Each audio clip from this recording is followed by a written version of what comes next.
Chance Wilkins was born in Bellingham, Washington, May 24th, 1990. But at some point he had moved to where he currently resides in Akron, Ohio. At less than 5 feet tall and still living with his grandmother at 31, Chance is one of the most prolific and haunting lolcows online. I do not intend on making any videos on these internet cool guys, but this story just has to be heard. The troubling and honestly downright disturbing trials and tribulations of this man are truly abominable. From manipulation to complete and utter delusion, this is the story of Cyraxx.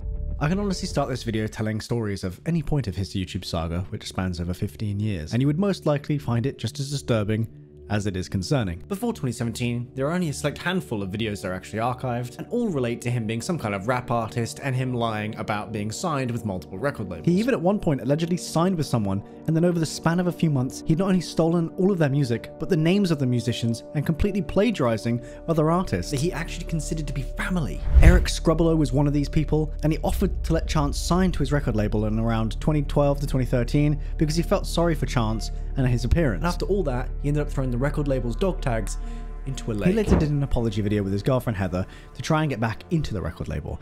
It's worth mentioning that there will be a Heather mentioned later on that's also his girlfriend, but this is not the same Heather.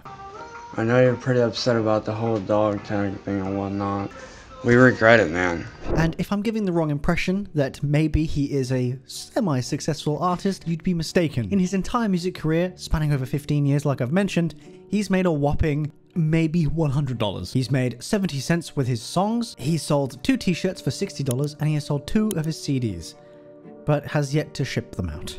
Now, as you can imagine, Cyraxx has never had a job and relies entirely on his grandmother, Sally. Sally was in an unfortunate situation where she was hit by a bus and receives a settlement fee to help afford look after herself and her family. And Chance lives off this by just doing chores for an allowance. You may also notice the striking similarities between Chance and Daniel Larson. Daniel Larson being the guy that fell completely off the deep end after his grandmother passed away. It's uncertain to say what would happen to Cyraxx if his grandmother wasn't around, but it definitely doesn't look good. A bit more family history for you about Cyraxx, which is also very disturbing. His father, Rupel Marx, or now known as Oingus Ravenwood, was arrested and imprisoned in 1994, 4 years after the birth of Chance. In 2017, he even mentions his father, saying that he didn't really know why his father went away to prison, he just knew that he did. And Chance really did live thinking he didn't have a father. With just a simple Google search, you can see that Rupel Marx Smith was found guilty of kidnapping and first-degree sexual assault, which is also a Class A felony, and a second-degree sexual abuse of a minor,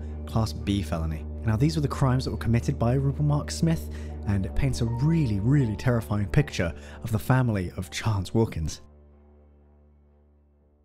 One of the things that Cyraxx gets laughed at for the most would definitely have to be his uncontrollable rage. Like I previously mentioned earlier, Cyraxx lives with his grandmother. He was arrested in 2012 for strangling his grandmother, but she felt sorry for him, so nothing came of it. Here's Cyraxx having one of his rage fits, screaming death threats towards trolls that keep showing up at his house and annoying him. Me or my girl, the results for you will not be very pretty. And this is then briefly interrupted by said grandmother. Cuffs or any body bag.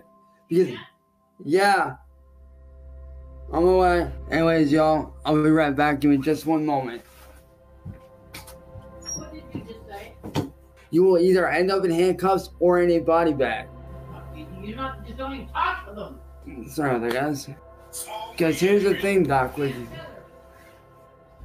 Alright, guys, I gotta end this live stream. His grandmother, bless her soul, very regularly comes into his streams to calm him down, or to stop him entirely from putting himself out there on the internet. There's even been a case where she tried to give him a THC gummy to calm him down, which as you can imagine, didn't really work. I'm the Grim Reaper, and I'm coming for that ass. You're not. No, you want me to shut down the internet?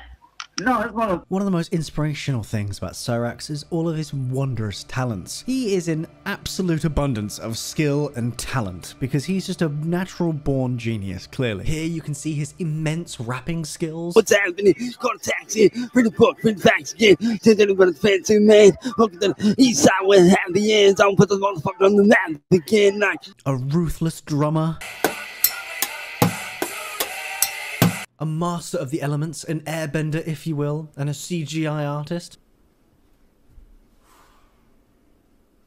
An almost perfect voice, an angelic singer. A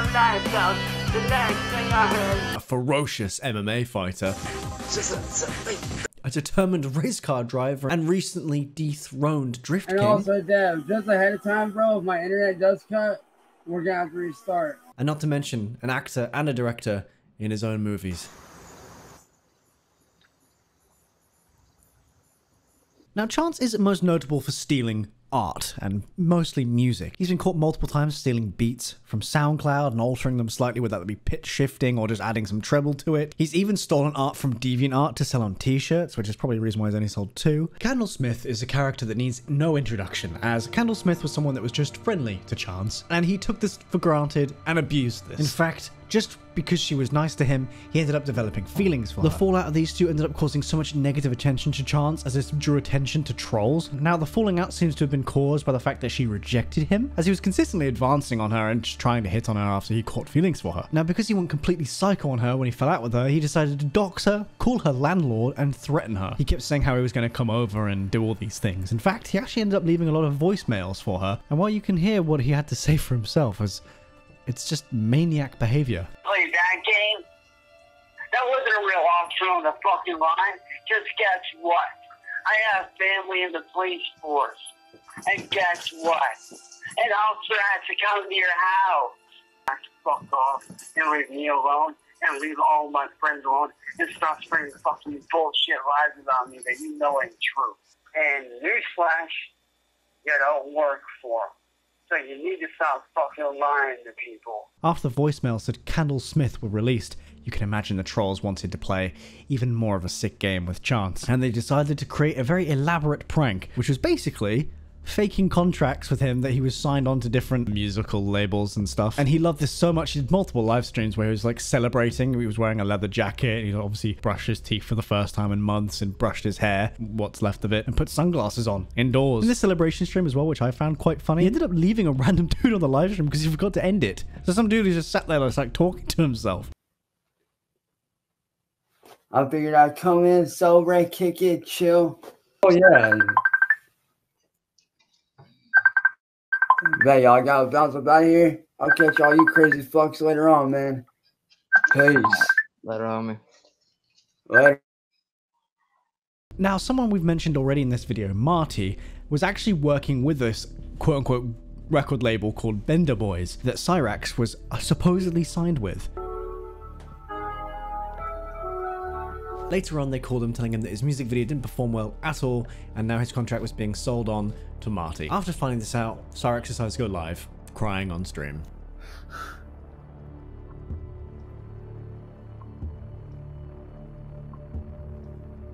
Then when he finds out that it's not really a record label deal at all, he ends up going on to have a bunch of rap battles as well, which I think are really odd. It's just, I just don't get it. And you think after all this, maybe he'd just go and hone his craft or, I don't know, get a job. But no. Demon King, go ahead, motherfucker.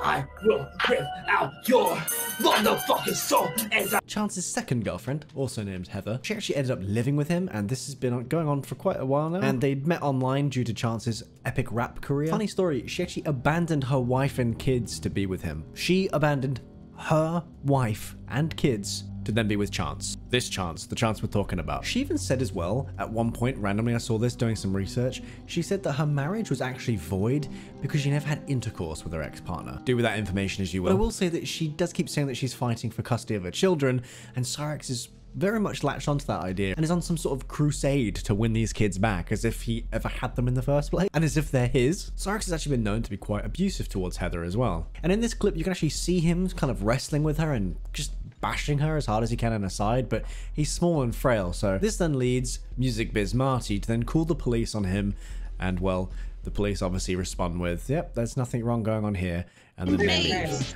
Grab the laptop. You can talk to our friend.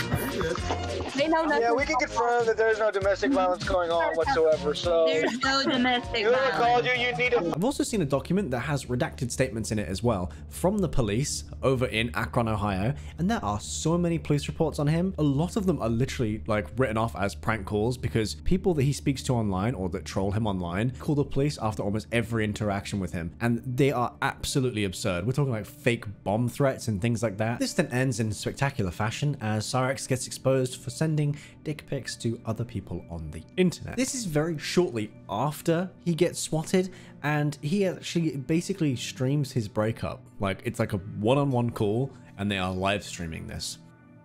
Why don't you go back to your fucking hole and eat some goddamn pizza like the fat bitch you are? I'm sick of your shit. This pizza parents are good. So before Heather left and moved out, she had her brother come and collect her. Well, Cyraxx didn't really like that idea, and he hit him, which then resulted in a police being called, and I'm pretty sure a report was actually filed against Chance. A few months down the line, Marty actually confronts Cyraxx for all of his lying and stealing. Marty called him out for saying that he'd sold CDs when he hadn't, and those who had actually bought CDs, why had they never received them, and why he plagiarized entire songs and songs lyrics and beats and the lot of it. Now, Chance's excuse was, I don't know, man, I write songs and that's just how it ends up to be. On screen are two sets of lyrics, one from being Chance's song, one being from a band. You tell me if Chance ripped this off or if it's just complete and utter chance. Tommy Vexed. He just recently redid Papa Roach, and he recently redid Papa Roach's Last Resort. Yeah, to buy the rights to them. To buy the rights, yeah. Yeah, he did. Did you buy rights to these songs? That's the thing, though.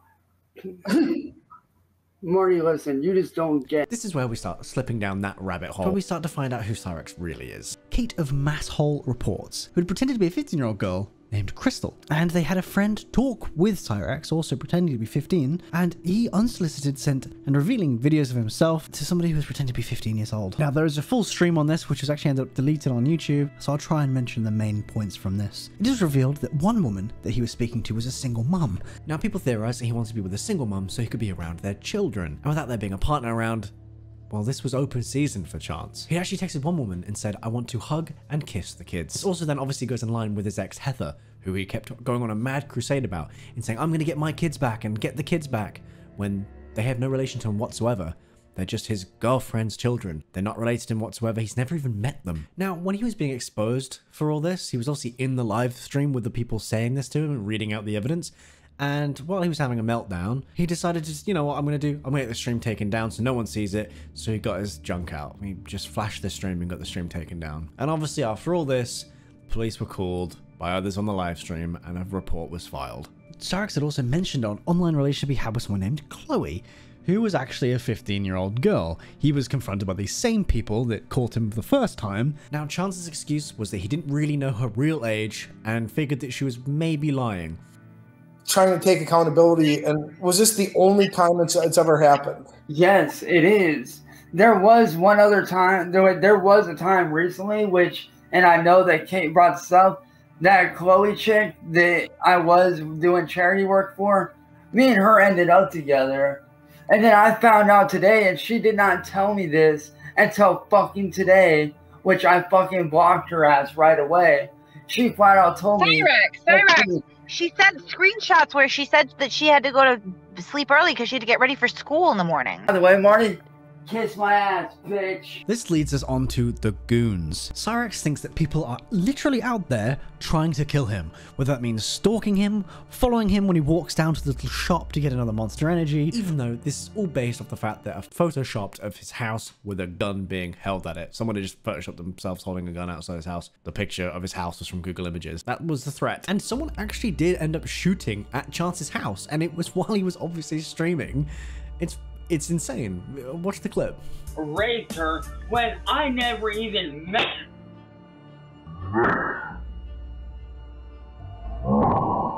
And it took Chance to a dark, dark place, all of this, as you can imagine. This is clearly all for show. In this next clip I'm showing you, Chance is saying that he's going to game end himself. That is not actually true because, one, it's an act.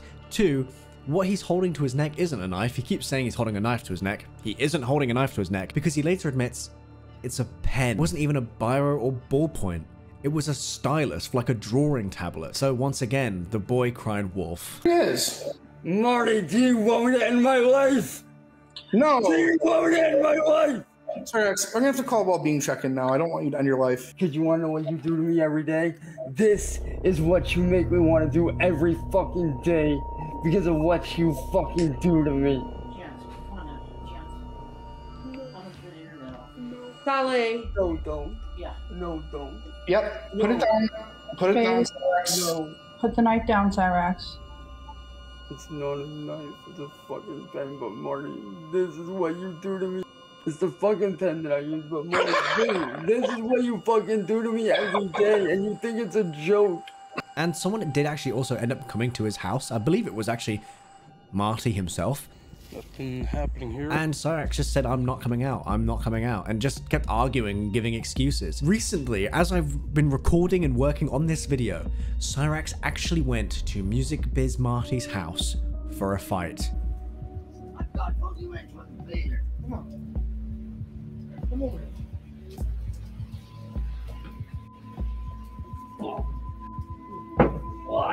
Why will you leave me alone, boy? Bitch. And for now, that was the story of Cyraxx.